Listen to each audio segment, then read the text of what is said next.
Hello everybody, this is Will, the heart of Mak Tok. Today we'll be making a tasty dish. And this dish is called sweet chili chow mein. You need some fresh egg noodles, tofu puff, spring onion, carrot, chicken breast, 2 eggs, some light soy sauce, as well as our sweet chili paste. Do some magic and chop them all up. Now when I was a kid, this was one of my favorite dishes because it wasn't too spicy and it has like a nice sweetness to it, so yeah.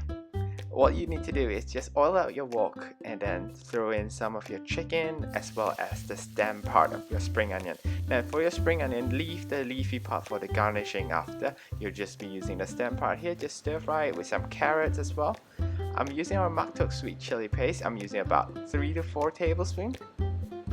If you're a busy person like I am, you will love this sweet chili paste because you don't need to waste your time prepping the garlic, the ginger, the lemongrass. It's all in that little jar.